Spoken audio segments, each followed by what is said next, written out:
Terry McLaurin's not happy. If the Commanders do not handle this thing fast and they do not handle it effectively, this could really derail their season.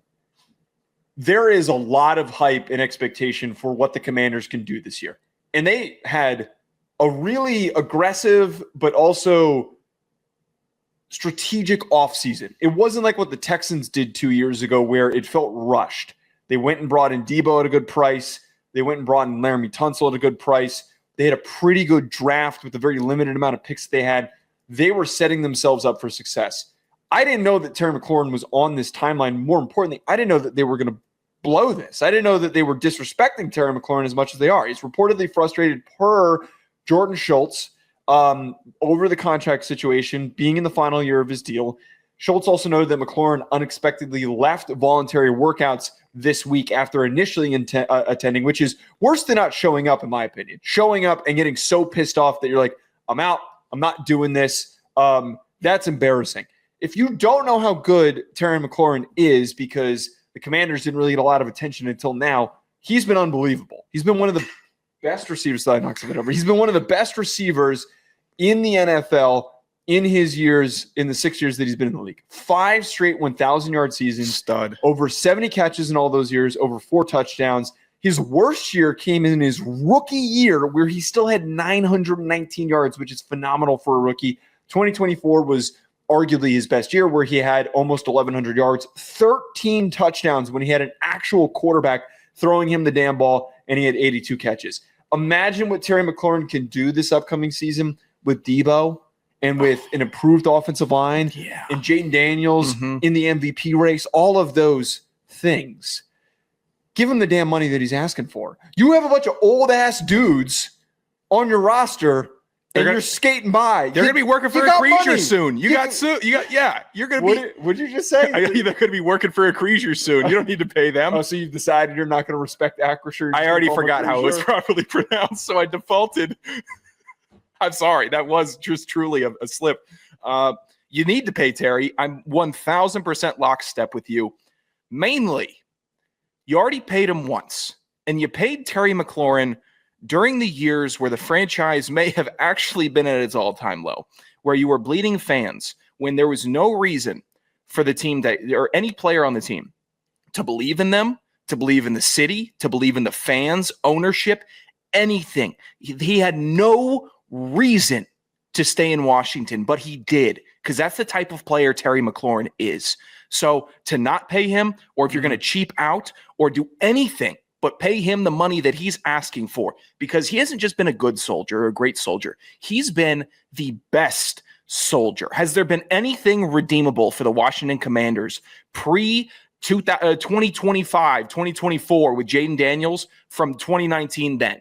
There has not been one thing. You had a good Deron Payne year. Jonathan Allen was a great soldier that had great numbers, some decent running performances, but you haven't had dick but disappointment and lies. And the one guy who stayed in the mess, who helped people out of the hurricane, is asking for a little more money that he deserves. You give him that money. $14 million. Compare that to everybody else, all these big receivers. He's not going to get Justin Jefferson money. I don't know what he's asking for. I couldn't find it in any of the articles.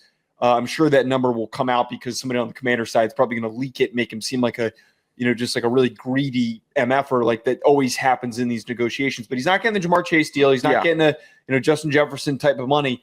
He's not going to get over $30 million in some crazy deal. But you're telling me that you can't get him like over 25 or close. He deserves to 30. in the low 20s. He should spit in your face. 25 and up is all he should be looking for, because he's a model of consistency.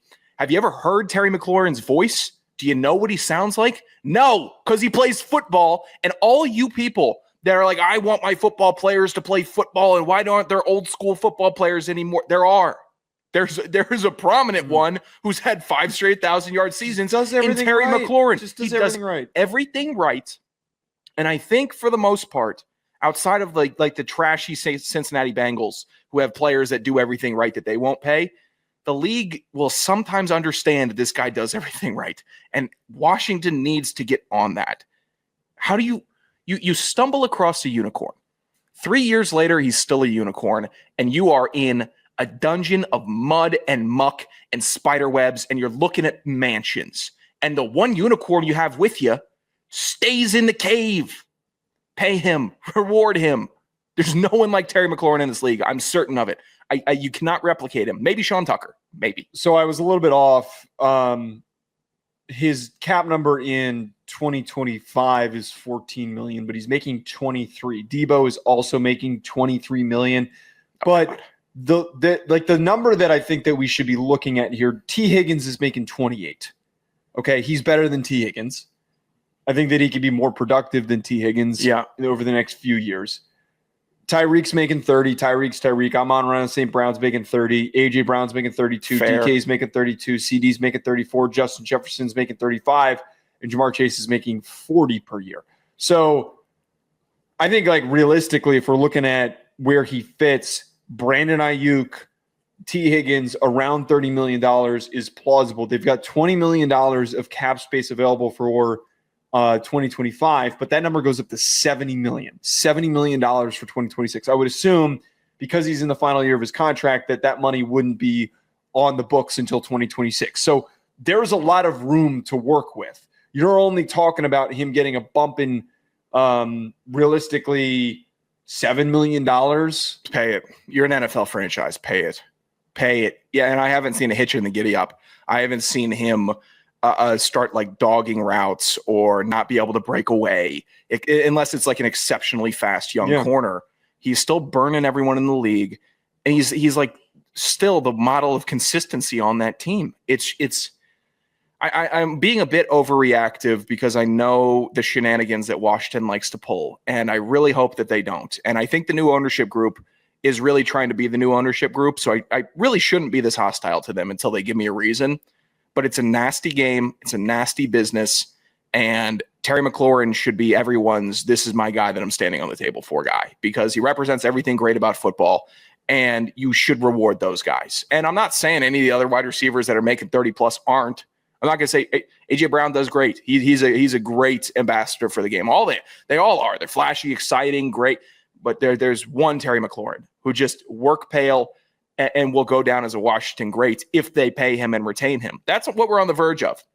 True DC legacy for a skill position player that has been lacking. You thought it was going to be Jordan Reed. Nope. You think it was going to be Josh Doxson? Nope. He's gone. They're all gone. One guy's left, and it's Terry. And if you think Debo is going to put up the numbers Terry is and you'll be fine, at these Washington fans will be like, oh, we'll be fine. Ron's in here. Washington will be fine. They could be. They're not going to be better without Terry McLaurin. No team would be better without Terry McLaurin. I don't think that that's the perspective, that they think they'd be better without him, and I don't think that they would run him off, but I'm sure that they're being cheap. They're being cheap, as all these teams are. You keep hearing the build of buzz that these owners feel like that they're paying the players too much, but which is, stupid. But this will probably get worked out. I think it should raise some alarm bells because it does need to end up getting fixed.